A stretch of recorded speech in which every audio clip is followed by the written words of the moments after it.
வணக்கம் நண்பர்களே. இன்னைக்கு நம்ம இந்த வீடியோல என்ன பார்க்க போறோம்னா, ஒரு சுடுகுவை சால்வ் பண்றதுக்கு நிறைய மெத்தட் இருக்குங்க. அது ஒரு முக்கியமான மெத்தட் என்ன பண்ணா எக்ஸ் விங் மெத்தட். இந்த டெக்னிக்கை எப்படி அப்ளை பண்ணணும், எப்படி செக் பண்றது, அதை அப்ளை பண்ணணும்னா என்னென்ன ரூல்ஸ்லாம் பூர்த்தியாக இருக்கணும், இதுதான் நம்ம டீட்டெயில்டாக இந்த வீடியோல பார்க்க போறோம். ஒருவேளை நீங்க இப்பதான் கத்துக்கிட்டு இருக்கீங்க, சுடுகு எப்படி சால்வ் பண்ணணும் பார்த்துக்கிட்டு இருக்கீங்க அப்படின்னா, நம்ம சேனல் ஆல்ரெடி பிகினர்ஸ்க்கான வீடியோ நிறைய போட்டிருக்கோம். அந்த வீடியோ பார்த்துட்டு அதுக்கப்புறம் அந்த வீடியோ வந்தீங்கன்னா இந்த வீடியோ உங்களுக்கு நல்லாவே புரியும். ஓகேவா? இப்போ நம்ம வீடியோக்குள்ள போறதுக்கு முன்னால நம்ம சேனல் வரைக்கும் நீங்கள் சப்ஸ்கிரைப் பண்ணாமல் இருந்தீங்க அப்படின்னா அதை பண்ணிட்டு பார்த்தீங்க அப்படின்னா எனக்கு மேலும் மூக்கம் பிடிக்கும். வாங்க வீடியோக்குள்ள போகலாம். ஃபர்ஸ்ட் நீங்கள் என்ன பண்ணுங்கன்னா, இந்த இமேஜை ஒரு ஸ்க்ரீன்ஷாட் எடுத்துக்கங்க. ஸ்க்ரீன்ஷாட் எடுத்துட்டு 1க்கு 2 அதை நல்லா ரீட் பண்ணுங்க. ரீட் பண்ணிங்கனாலே உங்களுக்கு புரிஞ்சிடும். அப்படி ரீட் பண்ண முடியாத கஷ்டமா இருக்கு அப்படின்னா ஒன்றும் பிரச்சனை இல்லை, வீடியோ பாருங்க. வீடியோ பார்த்துட்டு அப்புறம் திரும்ப ரீட் பண்ணீங்கன்னா இன்னும் தெளிவாக புரியும். ஏன்னா நான் சொல்றது ஏதாவது உங்களுக்கு புரியலனா கூட இதை ரீட் பண்ணும்போது இன்னும் தெளிவாக புரிஞ்சிடும். ஓகே, இப்போ நீங்க பார்க்குற இந்த சுடுகு டேபிள் ஒரு பார்ஷியலி ஃபில்லான டேபிள். அதாவது என்னன்னா, நீங்க இந்த சுடுகு எப்போ நீங்க எக்ஸ்விங் அப்ளை பண்ணணும் அப்படின்னா, நமக்கு எந்தெந்த மெத்தட்லாம் தெரியுமோ தெரிஞ்ச மெத்தட்லாம் முதல்ல ஃபில் பண்ணிடணும். ஓகேவா? எல்லா இதுவும் ஃபில் பண்ணிடணும். ஃபில் பண்ணிட்டு கடைசியில் எதுவுமே இதுக்கப்புறம் தெரியாது அந்த சமயத்தில் தான் நீங்கள் எக்ஸ்விங் அப்ளை பண்ணலாமா, இல்லைனா ஒய்விங் அப்ளை பண்ணலாமா, இல்லை எக்ஸ்ஒய்விங் அப்ளை பண்ணலாமா அப்படின்னு தேடி பார்க்கணும். ஓகேவா? அதுக்கு உங்களுக்கு இந்த எல்லா மெத்தடுமே தெரிஞ்சிருக்கணும். ஆல்ரெடி நான் ஒய்விங் மெத்தடு, எக்ஸ்விங் மெத்தடு, எக்ஸ்ஒய்விங் எல்லாமே சேர்ந்த காம்பினேஷனான வீடியோ போட்டிருக்கேன். உங்களுக்கு தேவைன்னா அதையும் பார்த்துங்க. இப்போ நம்ம எக்ஸ்விங் பார்க்க போகிறோம். எக்ஸ்விங்க்கு முக்கியமாக என்ன பண்ணணும்னா, இந்த ஒரு எக்ஸ் பாருங்க, இப்படி ஒரு எக்ஸ் இருக்கு அப்படின்னா, இந்த எக்ஸ்ல 4 எட்ஜ் இருக்குது, மேலே 2 பாட்டம்ல 2. இதுதாங்க எக்ஸ்விங்ல. இந்த 4 கார்னர் எதை குறிக்குது அப்படின்னா, 4 கார்னர்ல சேம் நம்பர் இருக்கான்னு பார்க்கணும். 4 கார்னர் பார்க்க ஒரு பாக்ஸ் மாதிரியோ, இல்லை ஒரு ரெக்டாங்கிள் மாதிரியோ, இல்லை ஒரு ஸ்கொயர் மாதிரியோ இருக்கணும். ஓகேவா? இப்போ இந்த டேபிள பாருங்க, அந்த மாதிரி ஏதாவது இருக்குதான்னு பாருங்க. அது இருந்தா மட்டும் போதாது, அது ஒரு கண்டிஷன் இருக்குது. அந்த எக்ஸ்ல வர 2 நம்பர் இருக்குங்களா, எதர் டாப்லயோ இல்ல பாட்டம்லயோ இல்ல லெஃப்ட்லயோ ரைட்லயோ என்ன நடக்கணும்னா, அந்த நம்பரு அந்த 2 இடத்த தவிர ஒரு எங்கேயுமே இருக்கக்கூடாது. ஓகேவா? கண்டிஷன் என்னன்னா, இப்போ இந்த இடத்த பாத்துங்க, இது ஒரு காலம். இந்த காலம்ல இப்போ இந்த 1 எடுத்துக்கிட்டீங்கன்னா 1 இங்க வரலாம், இல்ல இங்க வரலாம். இதுதான் ஃபர்ஸ்ட் கிரைட்டீரியா. இதுல பாஸ் ஆனா மட்டும்தான் நீங்க எக்ஸ்விங்க்கே போக முடியும். ஓகேவா? இப்போ இது பாஸ் ஆயிருக்கு. ஏன்னா இந்த காலம்ல 1 வேற எங்கேயுமே வர, இந்த 2 இடத்துல தான் வரும். ஓகேவா?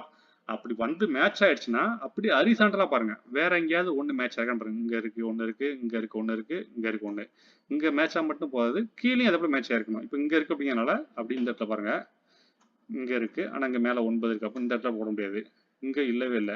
அங்க பாருங்க, இங்க 1 இருக்கா, இங்க 1 இருக்கு, இங்கேயும் 1 இருக்குது, இங்கேயும் 1 இருக்குது, இங்கேயும் 1 இருக்குது. இப்போ உங்களுக்கு இங்க இருந்து ஒரு இப்படி கோடு போட்டா எக்ஸ் மாதிரி இருக்கும். ஓகேவா? புரியுதா? இப்படி இருந்தா மட்டும்தான் நீங்க எக்ஸ்விங் அப்ளை பண்ண முடியும்.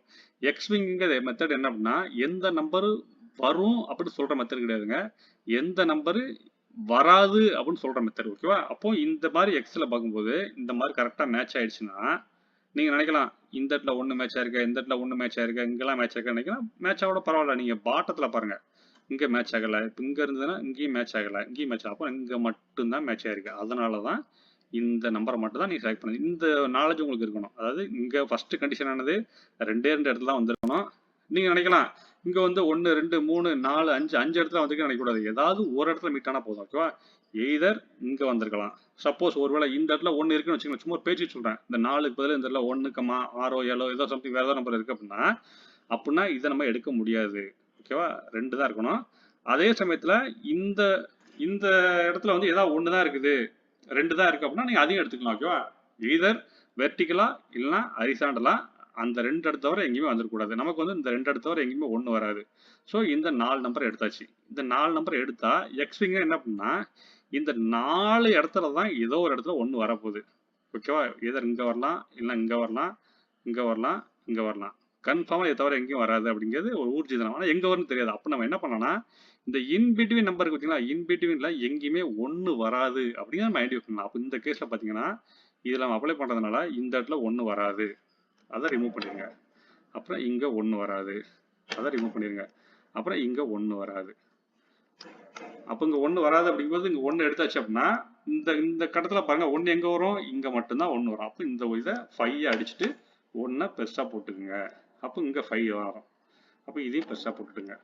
ஓகேவா? இப்போ இந்த இடத்துல அப்ளை பண்ணனால இது சேஞ்ச் ஆயிருக்கு. அதே போல இந்த இடத்துல போட்டதுனால இங்கேயும் 1 வராது. ஓகேவா? இந்த இடத்துல 1 வராது. எய்தர் இங்க 1 வராது அப்படிங்கும்போது இந்த 2 இடத்துல தான் ஏதாவது இடத்துல 1 வரும். ஓகேவா? இதுதாங்க எக்ஸ்விங் மெத்தட். இப்போ நம்ம இந்த எக்ஸ்விங் மெத்தட் அப்ளை பண்ணதுனால என்ன கண்டுபிடிச்சிருக்கோம்னா, இங்க என்ன வருங்கிறது நம்ம எதுவும் கண்டுபிடிக்கல. அதை வச்சு நம்ம இந்த இடத்துல ஒரு 2 நம்பர் கண்டுபிடிச்சிருக்கோம். ஓகேவா? இதுதாங்க எக்ஸ்விங் மெத்தடு. உங்களுக்கு எந்த அளவுக்கு புரிஞ்சதுன்னு தெரியல. புரியலன்னா டவுட் கேளுங்க. என்னால் முடிஞ்ச இன்னொரு வீடியோ நான் போடுறேன். இவ்வளோ இந்த வீடியோ பொறுமையாக பார்த்துக்கு ரொம்ப நன்றி.